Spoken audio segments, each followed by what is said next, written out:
Hi, this is Roshan, a pre-service teacher doing ECE 601 for Professional Practice 3 unit. For this assignment, I interviewed Sunita, an educator at Little Scribblers in NSW who recently graduated in early childhood education. Today, I'll share what I have learned from our conversation, the key points that stood out to me, and how this experience has shaped my vision for the future as a teacher. The purpose of the interview was to understand what it's really like moving from being a student to full-time teaching. I wanted to know how leadership looks in daily practice, what inclusion means in a busy center, and how teachers can make a difference through advocacy and mentoring. One of the first things Sunita said was that teachers are leaders every single day, even if they do not have an official leadership title, which I agree. She also talked about how strong relationship with children, families, and colleagues are foundation for everything. Um, Inclusion does not just happen; it takes planning, teamwork, and adapting activities so everyone can take part. She also shared that mentoring is powerful for building confidence and helping the whole team grow together.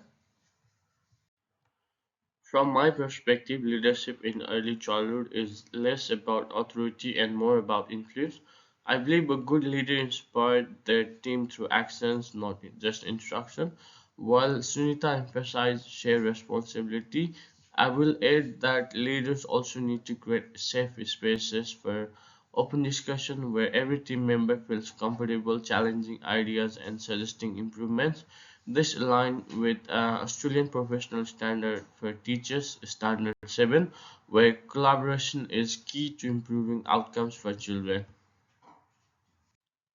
I agree with Sunita that inclusion begins with relationships, but I will go further. I said it's an ongoing cycle, not a one-time adjustment. Children's needs change over time, so inclusion requires constant reflection and flexibility. I think using a mix of structured strategies like visual schedules or sensory support and spontaneous moments like adapting or group game on the spot is essential to keep inclusion real and responsive. This connects directly to National Quality Standard Quality Area 1, which focuses on responsive educational programs. Sunita views advocacy and activism as part of everyday teaching. Advocacy means standing up for children's rights and making sure they get the support they need. Activism includes influencing practice and policy to promote fairness and equity. She uses the Early Childhood Australia Code of Ethics as a guide which aligns with Livingstone's emphasizes on values-based ethical leaderships. Sunita says mentoring is a two-way exchange, and I agree. But I also think mentoring is about building trust and showing vulnerability. As a future teacher, I want to learn how to say I don't know, but let's find out together. That's honesty builds respect and models lifelong learning for both colleagues and children. I also think mentoring should be intentional, like schedule time, clear goals, and follow up, rather than just informal chats when we have a spare moment. My future vision is shaped by what I have seen and learned from both my studies and Sunita's experiences. I want to build leadership skills early, not only to guide programs but to influence a positive workplace culture.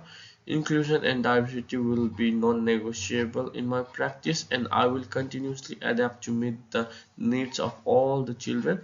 I see professional learning as a lifelong responsibility, keeping my skills fresh and relevant.